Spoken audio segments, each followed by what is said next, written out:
As I've noticed and I've seen the trend with the kind of authors we've had today, there is no need for me basically to give my part. So I'm just going to straight dive into the topic and we're going to have a lovely session ahead of us and a very interesting one at that. So this book is about, the kind of the rebirth of China, if I may say so. So before that, the incident that happened, I actually read a little about it. So I wanted to talk about it today. So the Tiananmen Square protests, known in Chinese as the June 4th incident, were student-led demonstrations held in Tiananmen Square, Beijing during 1989. In what is known as the Tiananmen Square massacre, troops armed with assault rifles and accompanied by tanks fired at the demonstrators and those trying to block the military's advance into Tiananmen Square. The protests started on 15th April and were forcibly suppressed on June 4th, when the government declared martial law and sent the People's Liberation Army to occupy parts of central Beijing. After Tiananmen, the rise of China is the story of how it handled its complex domestic and external environment while silently ascending the hierarchy of world power. The book traces the developments in contemporary China from 1989 to 2010, delving, delving into the country's initial political and economic experiments, especially its relationship with India.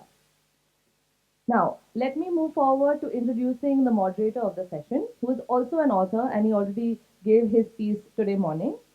Ashutosh Bharadwaj is a bilingual journalist, writes both fiction and non-fiction, and is a literary critic.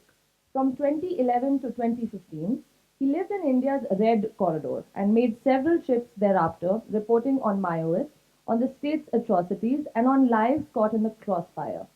Traveling widely in Maoist country, he documents the condition of the tribes caught in the crossfire between Maoist insurgents and the government. He is the only journalist to have won the Ramnath Goenka Award for Excellence in Journalism for 4 consecutive years. Now, let's move on to the author's introduction. Vijay Gokhale, the 32nd Foreign Secretary of India, is a reputed sinologist, an expert in geostrategic diplomacy, and author of 3 books on China and the aftermath of the Tiananmen Square massacre, The Long Game, Tiananmen Square, and after Tiananmen is getting like a tongue twister for me. After Tiananmen, The Rise of China, his insights into geopolitics is the bird's eye view that he lends to the understanding of the metamorphosis of the Chinese Communist Party and also China's volatile relationship with India. Now, this is going to be an interesting one, so let's get on with the show. And may I request our moderator to usher the author to the stage, everybody. Let's have a huge round of applause.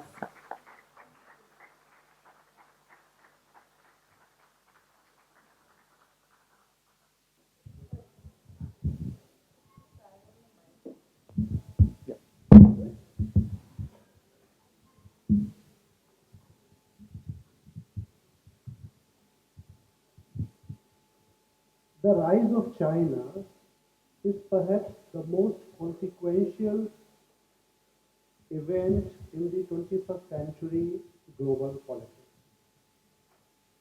And yet, it is also perhaps the least decoded phenomenon. Not many know about what China is. China remains a very opaque mechanism, but it's also very significant to understand China. So today we have with us, it's my great pleasure to have to be on the same stage as Mr. Vijay Gokhale, our former Foreign Secretary and one of our foremost China experts. Besides the book that I mentioned here, he has also written some influential papers on China. So I'm not going to go into the introduction, sir. I'll come to your work. But before I begin about this work, what I would like to understand from you, that all that we hear about China is certain names. Mao Zedong, then we have Jiang Zemin, Deng Xiaoping, and the line that runs up to the fifth generation leader, Xi Jinping. Okay, can you please explain that these 5 leaders, what have they contributed to the making of China? Right from Mao to Xi Jinping. Thank you, Ashutoshi, and also thanks to the VLF for inviting me. I want to begin with the first part of your statement, which is we know so little about this country. It is a matter of concern to me that we have a superpower on our doorstep for the first time in our 75 years of independence with zero degree of separation. And yet, the vast majority of Indians don't know about China, and the large number of them don't care to know about it either. Although this is going to be our foremost strategic challenge in the lifetimes of all of us here in this room. The knowledge is mainly derived by Indians from Western literature. And although Western analysis is outstanding, their perspective is not the Indian perspective. So, if we are to depend simply on American or European writers to understand China, I think we will get our policy wrong, and our public opinion will not understand the challenge we face. So, I think if nothing else, it is important that more Indians write about China. And that's one reason why I decided after I retired from government that I would devote all my time to doing this rather than writing in general on foreign policy. Now, you mentioned three names which, of course, stand out for every Indian, which is Mao Zedong, Deng Xiaoping, and Xi Jinping. Mao, of course, was the great liberator, the man who defied communist ideology, which said that it is an urban workers' revolution that will rise up to liberate mankind. He actually organized a peasant army and he seized power in 1949 and he ensured that the Communist Party never lost power after that. So that was his great contribution to China. He made many mistakes, including in the Cultural Revolution, in which thousands of people perished. And before that, the Great Leap Forward, when 30 million Chinese are believed to have died of famine. But of course, in the current history of the People's Republic of China, he is the liberator. And then you have Deng Xiaoping, who had to come and repair the damage that Mao had done to the social and economic fabric of the country. And he is the real modernizer of China, the man who had the vision to bring far reaching economic reforms into the country. And then, of course, we all know Xi Jinping, the current leader, the leader of the world's second largest economy, the second largest military, the country which is the largest trading nation on earth, and which aspires now to topple the United States from an hegemonic perch. But the two leaders who came in between Deng Xiaoping and Xi Jinping, which are actually the focus of this latest book of mine, uh, it's almost as if they were simply in a holding pattern, as if they were waiting for the next big leader to come. But in actual fact, these are the 20 years, 1990 to 2010, when China really rose, when its economy showed a spectacular 10% growth, when it had huge foreign policy successes, when its military trebled or quadrupled in strength. And it is these two lesser known leaders, President Chiang Zemin from 1989 to 2002, and President Hu Jintao from 2002 to 2012, who really built China into the superpower it is today.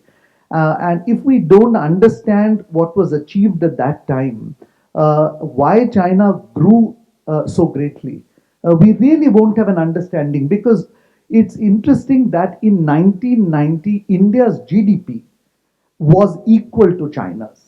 Its per capita GDP, our per capita GDP was higher than China's. And yet today in 2020, our GDP is one fifth of China's and our per capita income is one fifth of China's.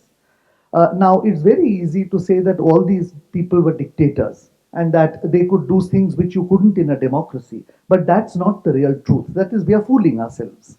It was basically for two things. The leaders took real political risk to do reform. And let me explain what this means. In democracy, if you take a risk, you lose the next election. That's the worst that can happen to you. And you have a chance of coming back to power. In the case of China, if the risk goes bad, you not only, of course, lose your political position, you lose your property, you lose your personal freedom, and in all likelihood, you lose your life as well. So, when we say that political risk doesn't exist in a dictatorship, we've never lived in one, so we don't know. But actually, it's much more risky than a democracy. So, one was political risk that they all took, from Mao to Xi. The second, of course, the two in this book that I write about, there was a relative relaxation of authoritarian controls so that Indians should not think that because China is a dictatorship, it has no freedom. There is a huge amount of economic freedom, social freedom, intellectual freedom, but within certain boundaries which you cannot transcend, which is that the party is and shall remain the dominant force of China. But if you accept that, there is a huge space for creativity, and that creative force was released. And it really led to what China is today. So, while each of these five leaders has some achievement to its credit, we must see the larger picture, which is that this is a country which from 1949 to 2020, despite all predictions, defying all predictions, has really risen to becoming a superpower in maybe two generations, something that probably has never happened in world history before. You have raised many important points. I can ask you several questions, but let me begin with the party there. You mentioned about the several leaders who sent to exile, and they could also lose their lives. We know that Deng Xiaoping spent several years in exile during Mao's rule, and during Mao's rule, several ministers, including president, defense minister, they were also killed, if I'm not wrong, right? So, what is that glue that holds the Communist Party together in China? Number two is a related question: how the party has evolved over the last 75 years? Because it adopted several constitutions, it kept on changing, reforming, as you said, reinventing itself. So please tell us a bit about the Communist Party of China. That's actually the crux of understanding China. I think we must not make the mistake of believing that China is a normal country. And unfortunately, many Indians who see visuals of the Chinese leadership dressed in Western suits or talking English or behaving like all of us do, we all seem to think this is a normal country. But we forget that in 1949, a party seized the state, and subsequently, all the institutions of the state are devoted to a single cause, and that is the perpetuation in power of the Communist Party. And just to differentiate, the Indian National Congress was also a political movement for independence or freedom or liberation, whatever you might want to call it. But in 1950, we got a constitution, and it separated the party and the state. In other words, the party's interests in India are not necessarily the interests of the Indian people and the national interest. But in the case of China, the two have indistinguishably merged. The national interest is the party's interest, and it is nowhere demonstrated more graphically than on their National Day parade. The party's flag flies first. The national flag of China comes behind the party's flag. Now, can you imagine a situation where the flag of the Congress Party or the flag of the Bharatiya Janata Party precedes the national flag on Republic Day? It's inconceivable for us, right? So we need to understand that these people are fundamentally different from us. The political system is fundamentally different, and that's why it's important to understand the party. Now, despite all the trials and tribulations that Indian individual leaders in the Communist Party of China have gone through, when they were on the wrong side of the political divide, right from Mao to Xi Jinping today, who has arrested all his competitors on corruption charges, there is still the feeling within the party that they are holding a heritage, an inheritance which they cannot let go of. And that is that they toppled feudalism, they toppled the monarchy, they toppled the rule of a few and established a more just rule. Now, this may be for us just a myth, but they believe it. And so they are inheritors of a tradition and a legacy, and they cannot allow China and the Communist Party to go down on their watch. And therefore, even though individual leaders and their families suffer when they are on the wrong side of the political divide, because it's a party based on ideology and a cadre, and not just a one man party, therefore, it has a capacity to perpetuate and reinvent itself with the single objective of remaining in power. And therefore, despite all predictions that China is about to collapse here and collapse there, it hasn't collapsed and has actually grown from strength to strength. How much their experiences and negotiations with the USSR alerted or helped or enabled China to maintain their own party system intact? Because when they saw that much bigger state of the USSR when its party disintegrated? What was the alert in the Chinese party?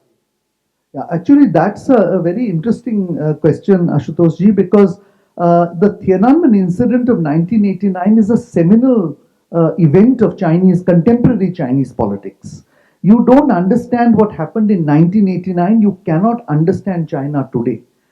It was such a challenge to the system that the system recoiled in fear that if it happened again, there would be a collapse of communism. And therefore, after 1989, the defining theme of every Communist Party Congress is stability over everything else.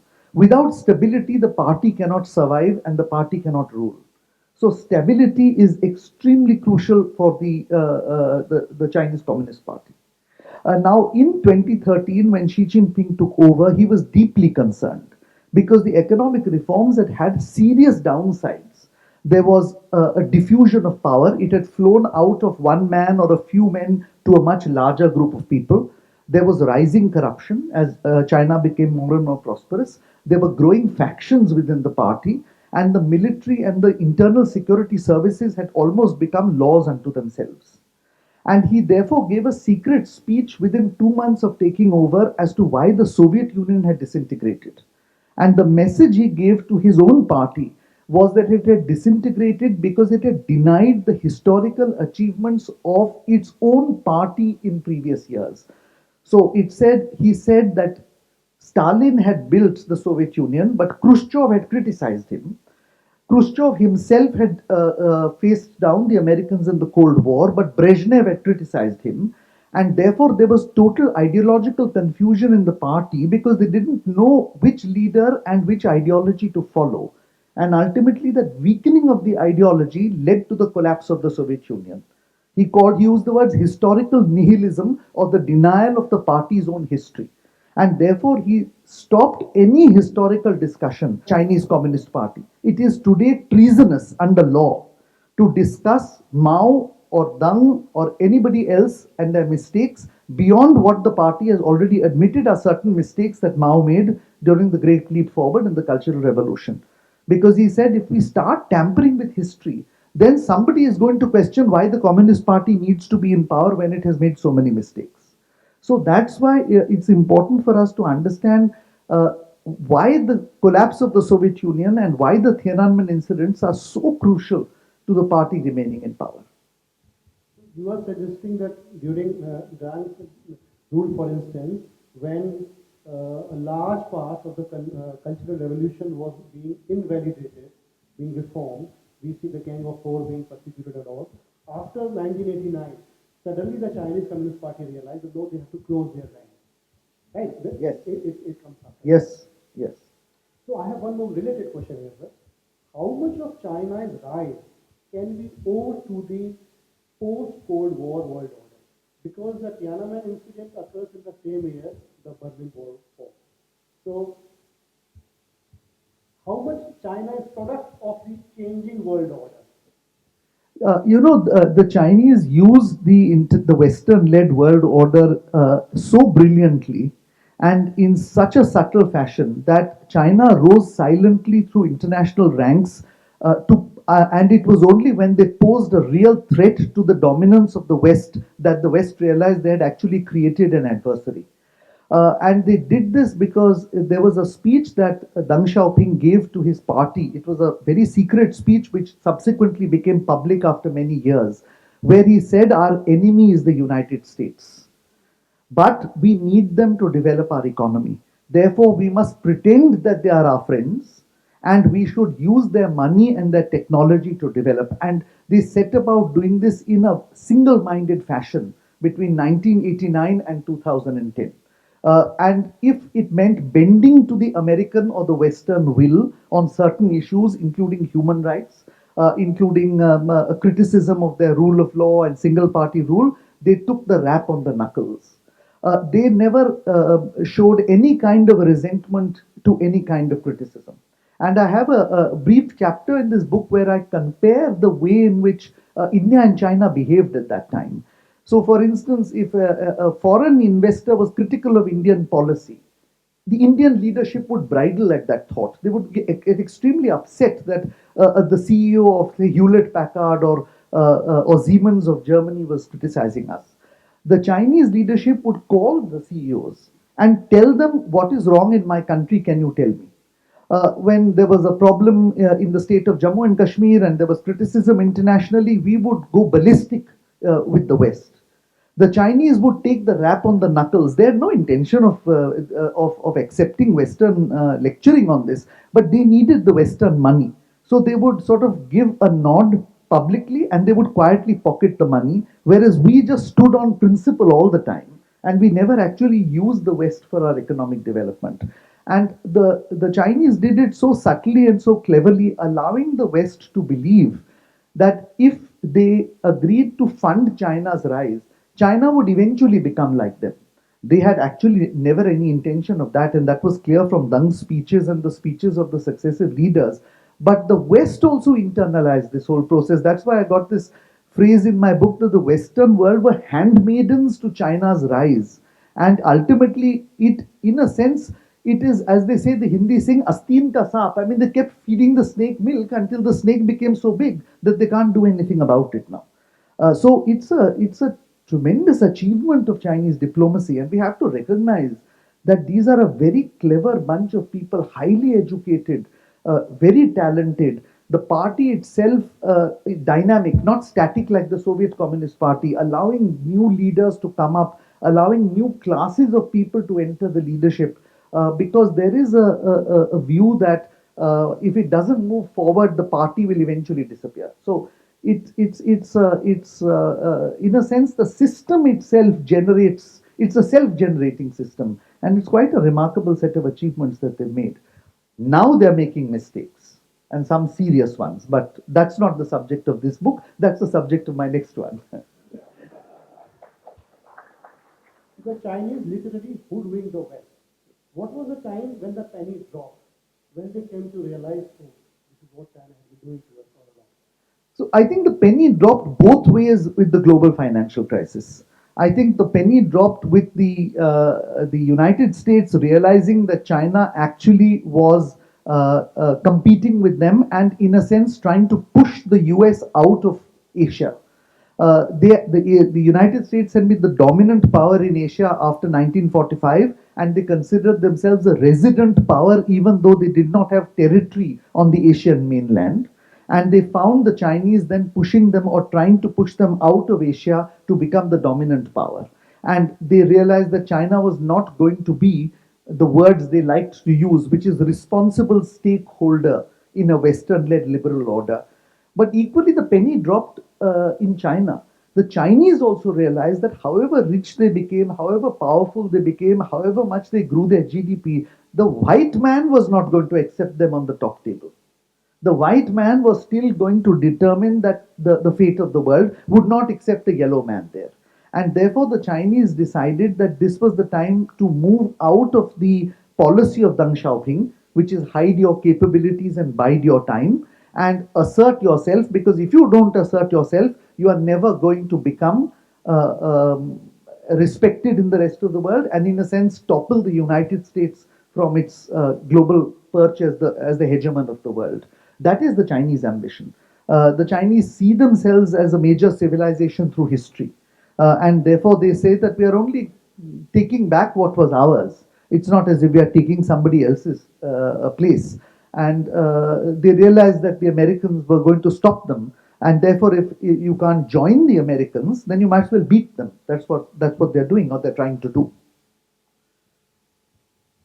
There's also an academic debate, particularly in the West, that China has either peaked, it's no longer rising, or it is just about its peaking. Where do you see it? Because Rush Doshi, I'm just quoting another book, in his brilliant book, he quotes that at no point in the 20th century, no country was even 60% of the US GDP. Whereas China, in actual real purchasing power parity, is already 25% ahead of the US. So where does the China stand now? How far do you think they can go? Yeah, thank you for raising that question, Ashutosh ji, because it brings me back to the first point I made, which is we need an Indian perspective. See, the debate on whether China is rising or peaking is a Western narrative because they are looking at the United States with a $25 trillion GDP, and it is worried that China with an $18 trillion GDP is going to catch up with them. Of course, it's important for us also to know whether China is rising or peaking.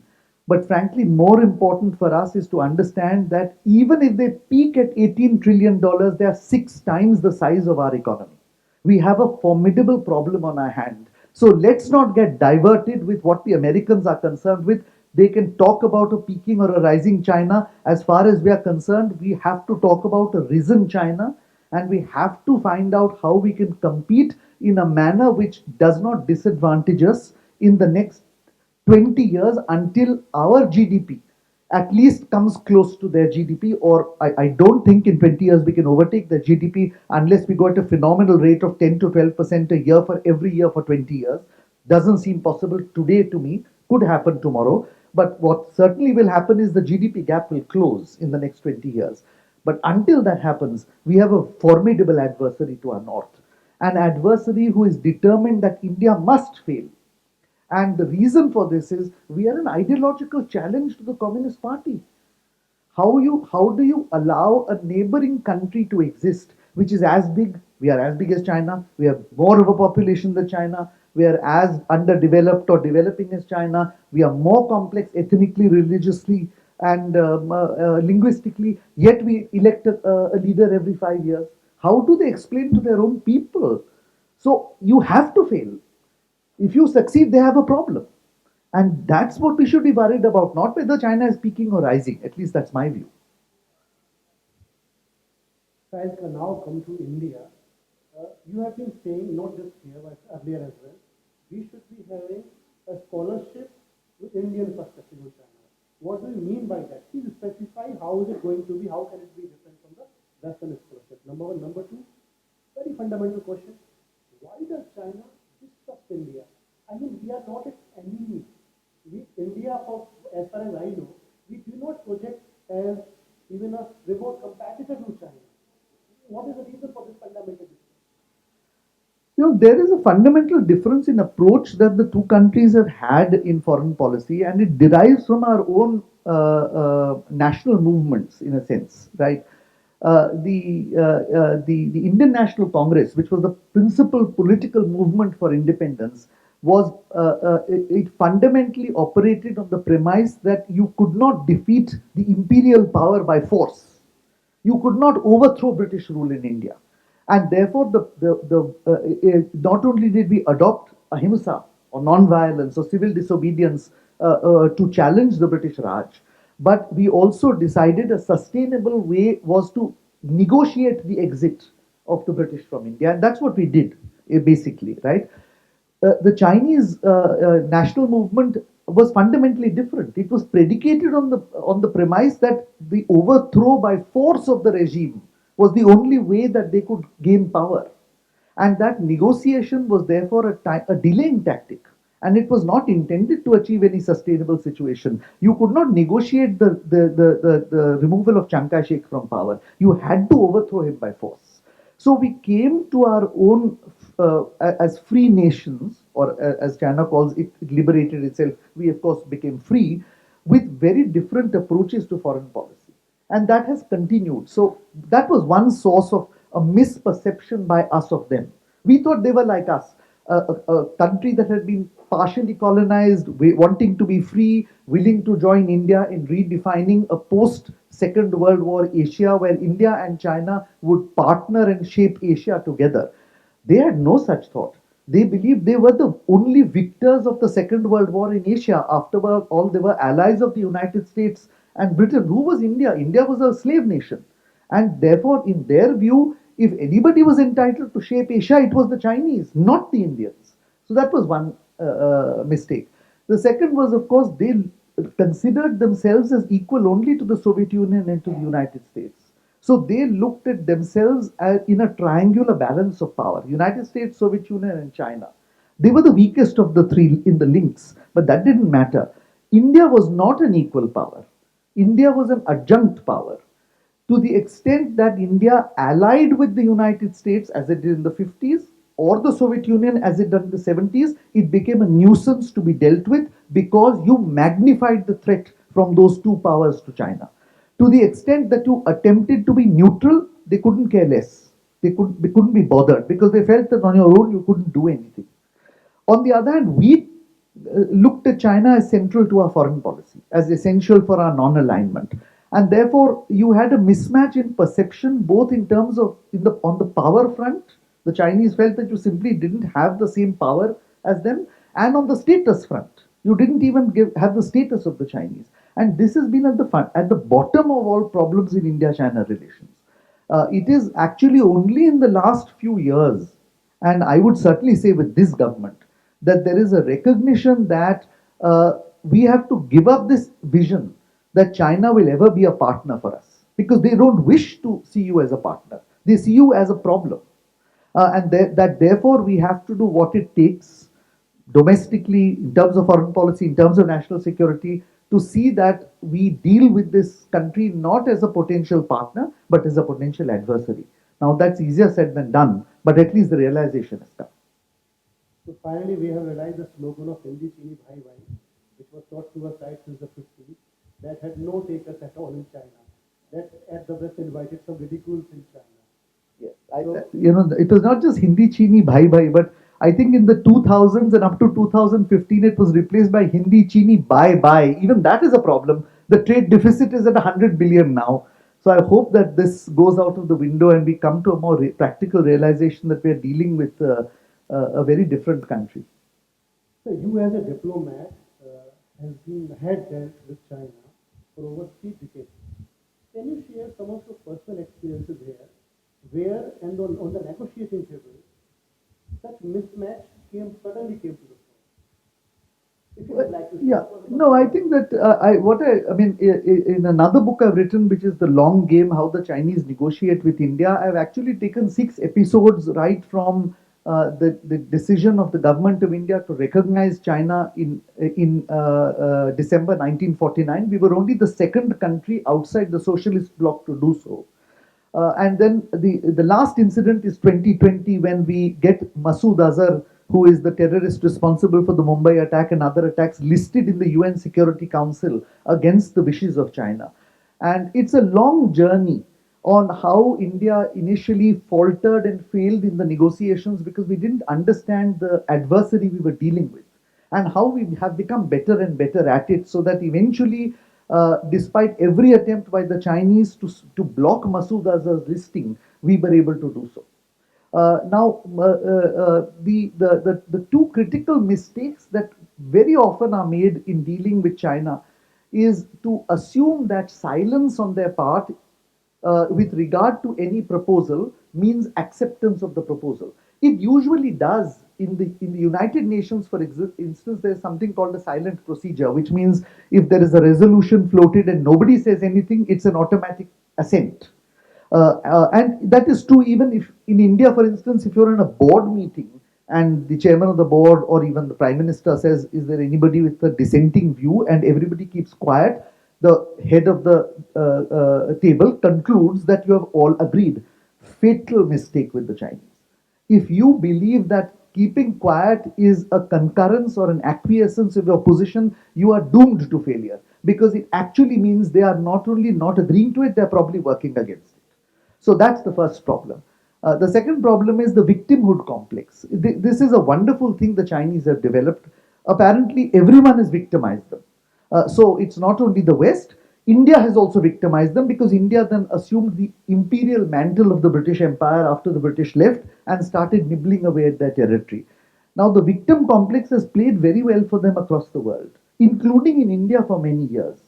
But actually, the objective of the victim complex is to put you on the defensive. And the moment you accept that the Chinese are victims, then immediately you become sympathetic to them. You start giving them face. Now, the concept of face in China is a deadly concept because what face means is that even if the Chinese lose a cricket match, they must appear in public to have won the cricket match. And then you become complicit in giving them that face and helping them win the cricket match in public. Why? In a negotiation, Presumably, I come with my national interest, you come with your national interest, we sit together, we both reach a compromise which is presumably in our national interest, and we walk away. What is the need for face? Why must you then go out of the meeting and allow the Chinese to claim or say something which didn't happen inside the meeting? But we were all complicit in it for years, and I mean right from the Americans downwards.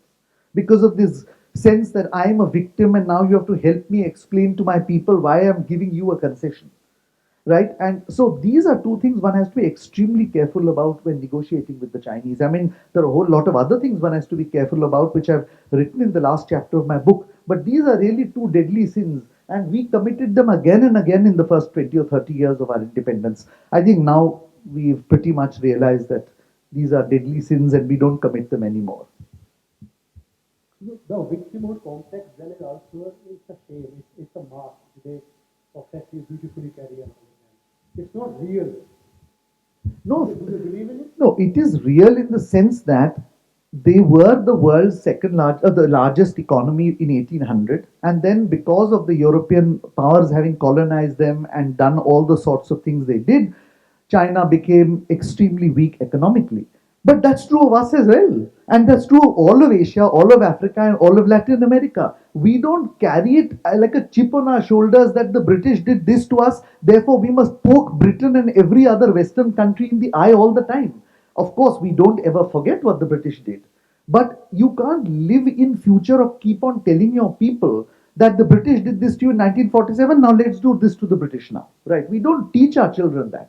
In China, this is taught year after year.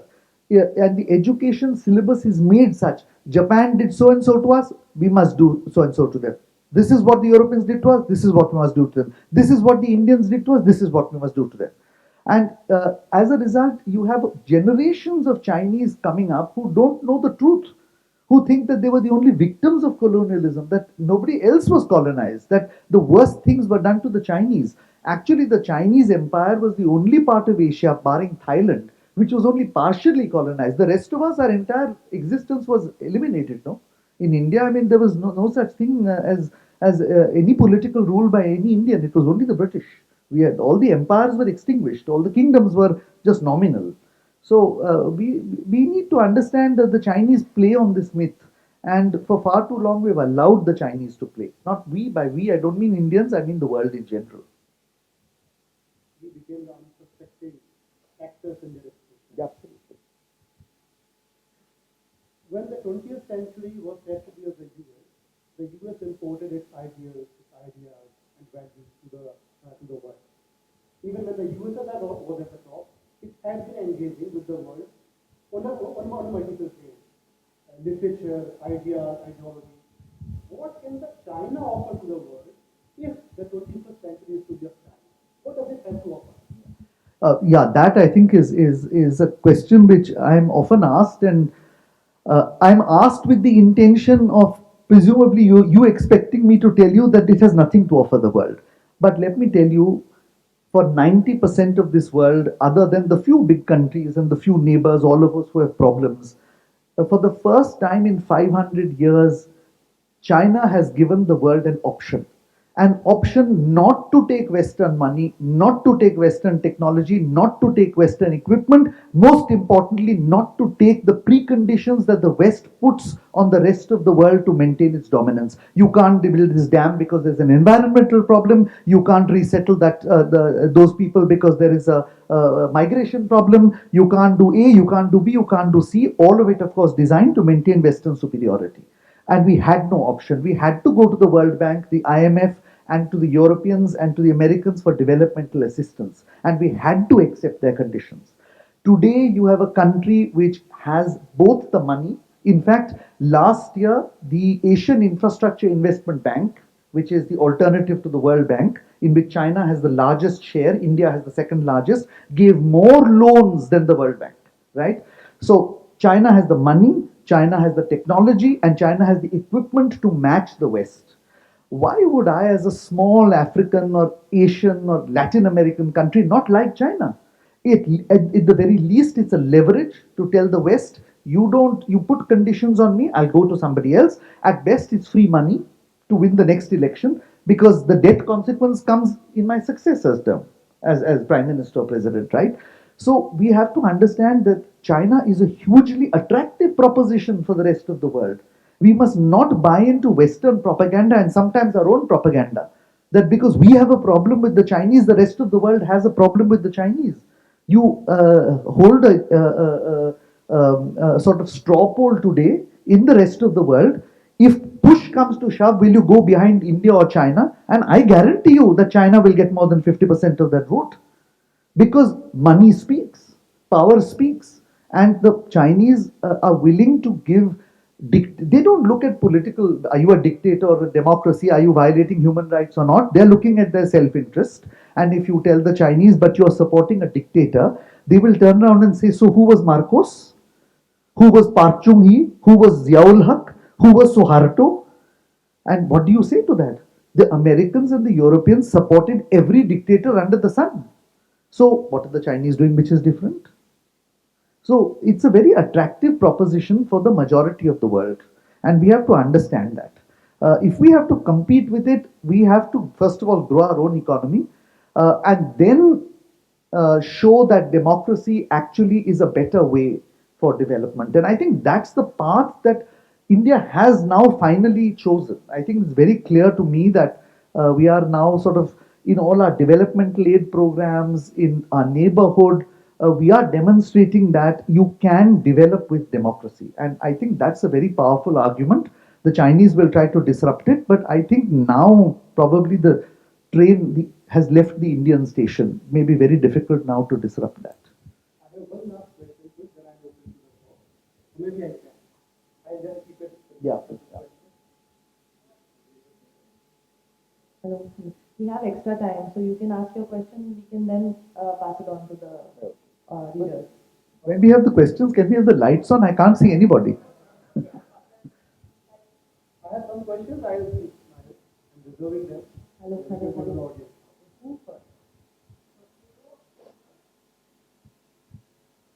Sir, you talked extensively in terms of balance of trade payment kind of thing. And the current dispensation works on that be Swadeshi, buy Swadeshi.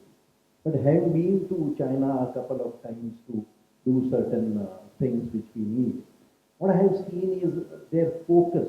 Like a city, if it produces furniture, it does furniture. If it produces light fittings, it does that. If it does ceramic, it does it. So how do they latch on to it and how can we compete? Because on one hand, Morbi has shown to the world that they can be competing with Chinese, but not others. So what we need to do that?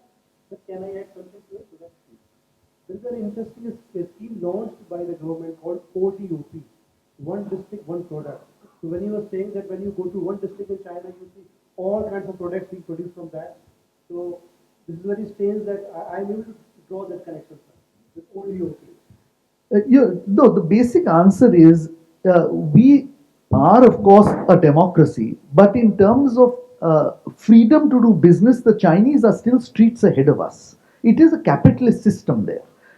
In fact, what was done, and that's a chapter in this book of how the Chinese allowed decentralization of power. They allowed power to flow to the states, or what they call the provinces, we call the states.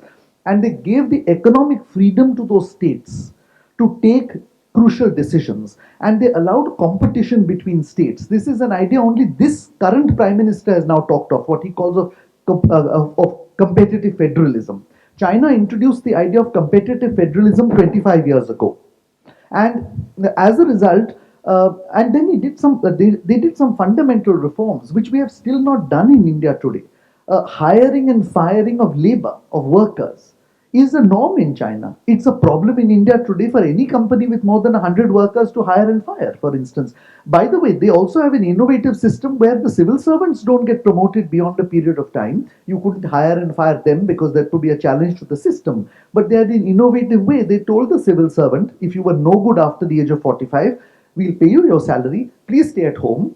We'll call you if we need you. And so, as a result, they saved up a lot of additional expenditure on the civil servants because civil servant is not just salary, it's his travel, the office, the electricity, and so on. They got efficient civil servants who were promoted. And as a result, they fast tracked the really competent people into positions of power. So they did a real set of reforms, which we have only half heartedly done. And ultimately, there is no substitute to real reform of the economy. Now, it's easy to say that this is easier in a dictatorship than a democracy, and I do concede that there are certain things easier to do in a dictatorship than a democracy. But on the other hand, there are a number of reforms they've done which are not done. For instance, they had what was called the Iron Rice Bowl, which is essentially your medical, education, housing, and food would be fully taken care of by the state. They broke that by saying we will go into various schemes like medical insurance or food insurance, but the state cannot expect the entire cost to be borne. Right? That's a major reform. It released a lot of money to the economy. But yet today, we are giving 800 million Indians food, which was there in COVID. But what is the justification for continuing it after COVID? I mean, can we not use those resources better to improve the economic condition which generates a higher GDP, which then translates to benefits for the people? So, hard decisions were taken by them, and they were not easy to take because ultimately, in a communist system, you don't have legitimacy like our leaders have, right? And therefore, if you touch something which is publicly sensitive, you might actually be overthrown. So they had the guts to do this. That's what's required, fundamental economic reform. Does the West use religion as a tool to manipulate the Chinese system? In my short visit to China, I found many young people to be Christians rather than Buddhists.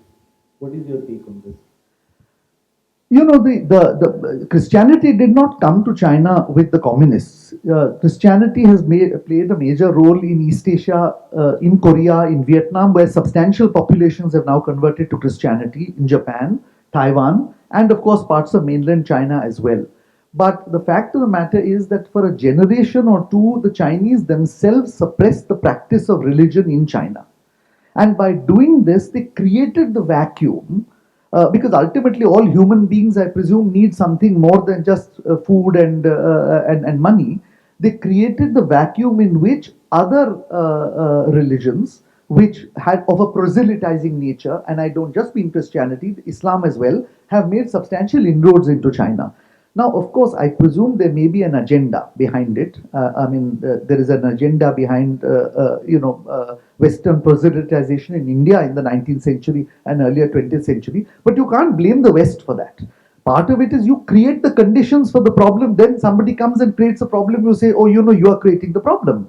But you have to recognize that they destroyed Buddhist monasteries, they murdered the monks, they put all the people into gulags, they sort of brainwashed people, and now somebody else is filling that vacuum. So they have a problem on their hands.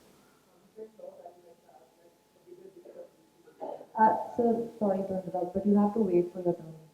Just wait for it. Thank you.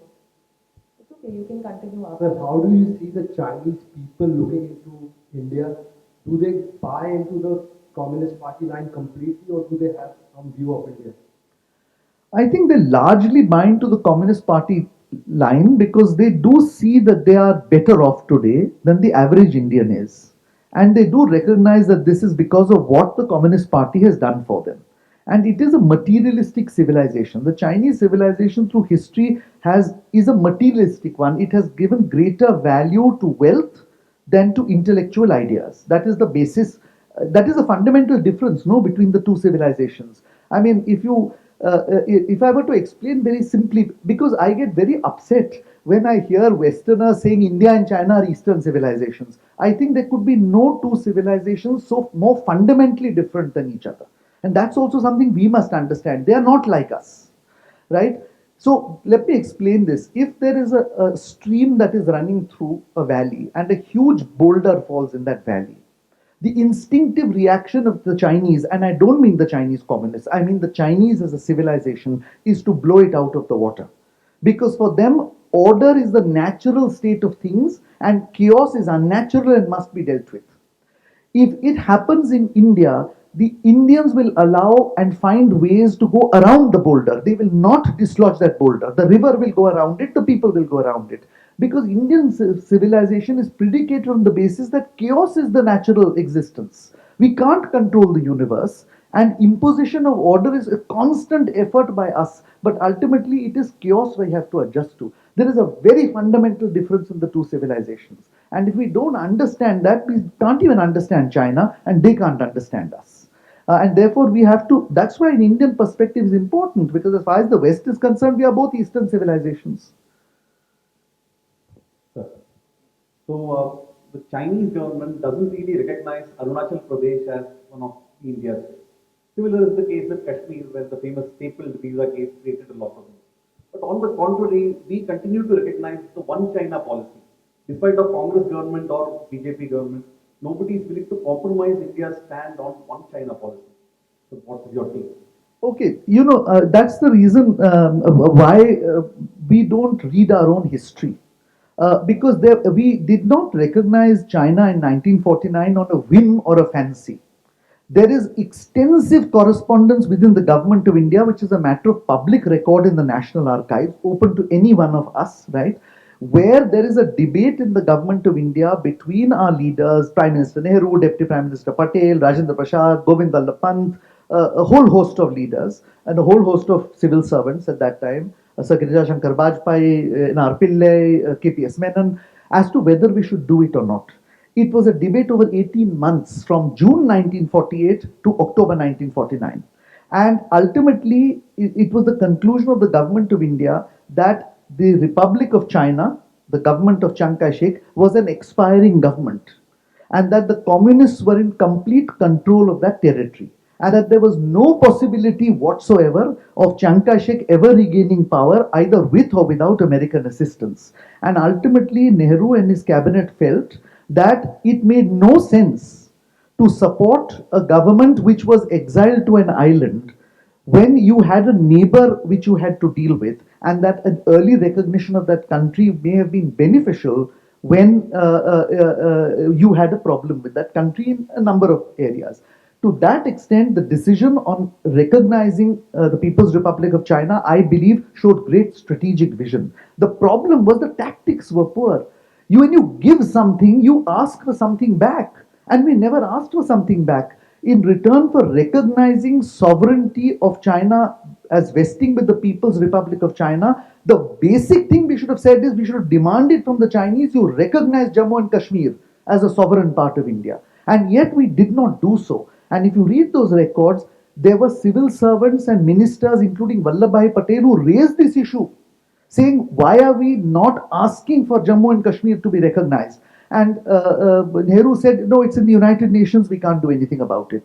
So the strategic vision was correct. The tactics were horribly bad. And today we suffer as a result of that. But I think we must understand that the one China policy, you have to do a cost benefit calculation. Can be material, if today we were to say we don't accept one China anymore, right? Okay, or we transfer recognition to Taiwan, or we say there are two Chinas. Are we going to materially impact the situation in Taiwan? No. But we are going to materially impact our problem with China. So it's a simple cost benefit calculation. What is the cost you will pay to change that policy? What is the benefit you will get? And by any mathematics, division, multiplication, or subtraction, you will come to only one answer. At this stage, there is no option we have. Of course, Gokhale sir, thank you for accepting the invitation and coming to our VLF. Being the second edition, we would like similar cooperation in future as well. I, being the shadow, I was fortunate enough to host him for today. Uh, as you are here, Tiananmen, China, Asia, larger perspective, I want to invite your views on 1989 Tiananmen Square, China, Communist Asia. Similarly, around same time, Glasnost, Perestroika, Glasnost, Russia, Communism, Asia. They paid the price. Now older, bigger Russia, now the modern Russia. Now they are facing Ukraine problem. So Tiananmen being closely monitored, pre-internet era, they could control the way. Now what is happening in Hong Kong, we all are witnessing. So do you think that was, like we said, rising peak? Maybe similarly, both the countries, they were at the around same time. So that was the first instance being closely monitored, pre-internet era they could control. Now, in this open source, from closed source to open source, what do you think? Do you think any more PNS were this thing? And do you think the way Russia went, maybe China can also in future? What do you think? Yeah, so there's no predicting what will happen because the fact is it's an economically very mature country, but a politically very brittle state. And very often, particularly the business and investment community only looks at the first part, which is an economically mature country. They don't realize it's actually a very brittle state. We have had 14 peaceful transfers of power, 14 general elections. Each time the prime minister has handed over power to the next prime minister without challenging the election. The Chinese have had only two peaceful transfers of power between 1949 and now. 2002, when it was transferred from Jiang Zemin to Hu Jintao, 2012, when it was transferred from Hu Jintao to Xi Jinping, and Xi Jinping has now removed from the constitution that peaceful transition of power after 10 years. So, what I can say is the next transition of power will not be peaceful because ultimately a dictator for life has to be removed physically, and it will happen one way or the other. Whether it will lead to larger political problems is still open to question because this is not a Putinesque state. Putin is one man running Russia. After he goes, God alone knows what will happen. But the People's Republic of China is a cadre based state. It is a cadre based party. It is a party with a lot of highly competent, highly educated people running that party. So the removal of one man at the top in a coup may not result in the collapse, the catastrophic collapse of the political system. So we have to be prepared for every eventuality, and who can predict what will happen? But we should not presume that it will be a catastrophic collapse. My sense is it will be a gradual change in the political system. But what I can say is that when it is time for this current leader to go, it's going to be an ugly situation because he's just eliminated anybody who is opposed to him. But of course, we know from history as the emperor gets older and older, your grandsons, and we had the last session Akbar of Hindustan. After Akbar, all his grandsons and sons were plotting, and ultimately, in the case of Shah Jahan, he was also put into jail by his son. So I can foresee something like that happening there also. Alright. Wait, you'll have to wait your turn. Yes, sir. Same note about the religious belief. So the biggest difference we see between China and India, like China, we don't see kind of a religious difference or it's all boiled down to any conflict between the people. But in India, we still fight the elections on the on the religion basis. We still see all the big names of all the big parties uh, try to take the advantage of it. So that is, if we are fighting amongst ourselves for different things, and that is not happening in China. So obviously that is affecting us. So how do you see that? I don't see it that way, sir. I think in a democracy, it is right to have differences, and these are sometimes fought when you are fighting an election, and it is perfectly legitimate to do so, provided, of course, you do it within constitutional norms and within the law. You don't break the law. In the case of China, it's suppressed. There is a substantial Muslim population of 50 million Chinese who are Muslims. They can't practice their religion. No child can be named Muhammad. You cannot have a beard there. Right? So it is suppressed. It is not that it is not there. Similarly, Christianity is suppressed. Catholic bishops are arrested. There are underground churches in China. Buddhism is relatively more, it's a benign religion, so it's allowed to be practiced in certain areas, but not in Tibet. But you will be surprised to know that even 60 years after His Holiness the Dalai Lama has left Tibet, surreptitiously in every monastery in Tibet, there will be a photograph of the Dalai Lama. And if an Indian goes there, they will make it a point to show you that photograph. So let us not assume that on the surface, because there is no obvious strife between religions or some sort of a friction between them, that it doesn't exist. It is very much there. It is suppressed by force. How much longer they can suppress it by force, we don't know. But ultimately, it will surface one day, and it will surface in a very virulent form because when things are suppressed, it's like a jack in the box. When you open the door, the thing springs out. So we should be. I mean, that's why basically my main point, which is we really need to have more Indian studies on China. We are very poor at understanding our neighbor, and whatever little we understand them from the Americans, and of course they have a completely different set of motivations than we do. me ask a question. I would request everybody to keep their questions very short because we're less on time. We'll take last three, four questions. That's all. Thank you, sir, for having this discussion on China. It's very few times we get to hear the perspective from a diplomat, on China. So everyone is looking at me because I'm the only one perhaps on the backside. So I just had this question, to understand the education system. So, what are the top three differences, if any, you see between the Indian education system and the Chinese education system? Yeah, okay. First of all, let me clarify I am not a diplomat, I'm a pensioner, just to be clear. So that gives me the right to speak, which I couldn't for 40 years. Okay, no, I think that's a great question. Look, they've invested a very substantial part of GDP in education over the last 20, 25 years. That has been a singular focus of the Communist Party because their objective is to compete with the United States in terms of technology. And so they have done the smart thing. They have first of all invested a substantially higher proportion of the GDP in education than we have. Now that has a double effect because not only is their percentage of investment more, but their GDP is 5 times ours. So cumulatively, that the amount of money they've invested in education is multiple times what India has invested. Right? That's number one. Number two, they've focused on new S&T. They have acknowledged they can't compete with the United States and the West on the manufacturing side simply because industrial revolution has been there for the last 150 years. So they've focused on the new technologies, AI, quantum computing, electric vehicles, storage solutions, next generation internet, outer space, underwater. These are areas where the difference is 10 or 15 years. The Americans are only 10 or 15 years ahead of them, right? So they've put major focused investment into these areas. And the third thing they've done, which is very interesting and can be easily replicated by us, but unfortunately we don't do it, is that if, let us say, in nanotechnology, they want to build the ecosystem, they went to the United States, just like there are hundreds and thousands of Indian Americans who are outstanding in S&T research. They caught a Chinese American, or they would approached him, said, "You come back to China, you specify your terms. We will build your lab, we will give you the top of line of the state of the art equipment, we will get you any guy who wants there, and you just do research on nanotechnology to deliver cutting edge technology to us." And so they got about 50 or 60 such people who have built 50 or 60 such labs in key institutions across China, Beijing University, Tsinghua University, Chiao University, and today that is where they have incubated it.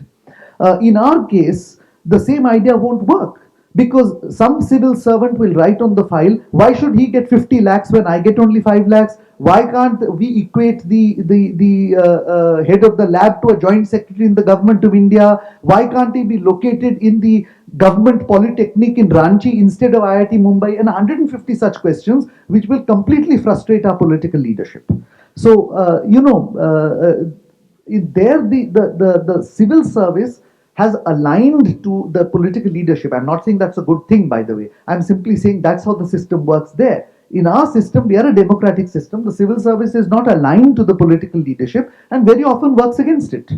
So, the result is they've pulled far ahead of us in terms of R&D, not necessarily education, but certainly R&D. I must relate to you because it's an interesting question. An anecdotal piece of information I picked up last October. I was in Boston. And there was some conference on China, but there was a guy hanging around and nobody was speaking to him. And I spoke to him and I discovered this man had not only won the Nobel Prize for Physics in 2005, but the Templeton Prize. Now that's a very rare thing, huh? Nobel and Templeton. Templeton is for philosophy, Nobel is for physics. Anyway, he told me a shocking thing. He told me till the year 2000, the cutting edge research in quantum, that's his field, quantum computing, all Indians in the lab. He said after 2000, Indians have virtually disappeared and it's the Vietnamese and the Chinese who have taken over. Now that's a very disturbing phenomenon. That Indians who are at the cutting edge of quantum computing research in the United States till the year 2000 are no longer there. So I asked him, where have they gone? He said, Indians are not interested in basic science anymore. They're in applied science and then they go for MBAs.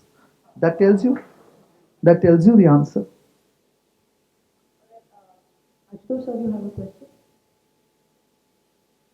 How do you value India's diplomacy towards China in the last 7 years? Oh, I can't answer that question. I'm part of that. I mean, I can't either condemn myself or praise myself, so I'm not going to answer that question. Yeah, but I was still part of it, so it's not ethically correct also to say anything here. Okay, so we'll have the last two questions and then we have to wrap up. Okay, can you just give this gentleman here in the front? How do you read? Okay, you can just stand up and speak your question if you can be loud enough.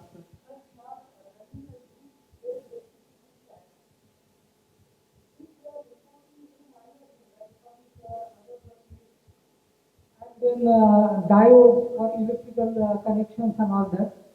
Why can't we ban those items, or we can impose a very heavy import duty, or we can have a non-tariff barriers for that?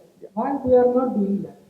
Oh, that's a good question. I think we have to be WTO compliant. We can't do certain things arbitrarily as a member of the WTO. But government has, in some cases, incentivized industry, and there we have seen a dramatic turnaround in 3 years. And the industry in question is the toy industry. There has been a dramatic fall in import of toys from China because you have incentivized the Indian toy manufacturer to make toys. And I think the objective of the government is to gradually move it into all those sectors that you are talking about. But it's also important for people to know that some of our best export performing sectors today are heavily dependent on the Chinese market. We pride ourselves on pharmaceutical exports. Your pharmaceutical exports would collapse if active pharmaceutical ingredients don't come from China. Similarly, your electronic sector will collapse. Your auto component sector will have a problem. So we should not cut our nose to spite our face and simply across the board do the ban, because we are hurting our own export industries and our own export earnings. We have to be clever about it. Wherever we have import substitution possibilities or possibilities for India to or third country imports, we should do that. Where we are dependent on China, it's a longer term exercise to wean ourselves off. But cutting off imports immediately is a very bad idea, economically speaking, I mean. Sir, good evening. So, last question. Please introduce yourself as well. I am Manish Soni, Public Relation Officer at Nagpur Municipal Corporation. My question is, what could be the fallout of sinicization of efforts by China on Tibet? Oh, I'm sure that they're trying, but I don't think they're succeeding. Ultimately, civilization and culture is a very deeply embedded thing. And if they haven't learned from the Soviet Union that after 70 years of eliminating religion, the first thing that came back was the Russian Orthodox Church, so that today probably the only person with the influence of Putin is the patriarch of the Russian Orthodox Church. If they haven't learned that lesson, then I fear that history is going to repeat itself there. Now, of course, I don't mean by that we are going to have some fanciful ideas that Tibet will become independent because the People's Republic of China at this stage is far too strong. They're not going to let go. But at some point, they're going to realize that you can change a person economically and politically, but ideologically and culturally, it is very difficult to change those people. And Tibet is a long standing civilization. You can't just wipe it out like that. And the fact that the Dalai Lama's photos are still there 60 years after he's gone into exile should tell you that even if the Chinese describe him as a terrorist, he is God for the Tibetans. So how Pakistan-China nexus has complicated our relationship or our dealings with China? The short answer is we are facing a two front possibility of a two front conflict, and that's a reality we have to deal with, because unfortunately Pakistan occupied Jammu and Kashmir has allowed China and Pakistan to connect with each other in a manner which we will find difficult to disrupt. I'm not saying impossible, but certainly very difficult militarily to disrupt. So that's a reality we are going to have to deal with. I'm sure that policymakers are well aware of this, but it's a challenge. Thank you so much, sir. It was a wonderful and enlightening. Thank you. Wonderful session, and I'm sure a lot of you are angry with me because I didn't get you a question with sir. But the best part about this is that you can, convey your questions and you can converse with sir at his convenience after the event. I would also like to say that this was such a brilliant conversation in particular because we learned so much, and I don't think we knew most of the things that we spoke about today. It was such an educational experience altogether. So, with that, I would like to say thank you so much, everybody, for being listeners and learners here at VLF. I'm sure you're going to come tomorrow as well. There are going to be amazing sessions happening. Make sure you come to Banyan because this is the place to be. This is a very, very important place to be. And all the important conversations are happening everywhere, but in Banyan especially. So, with that, I will request our volunteer to present Sir with a one of a kind painting made by a volunteer at Alag Angle Community. Please, Ashutosh Sir, can you just present the painting?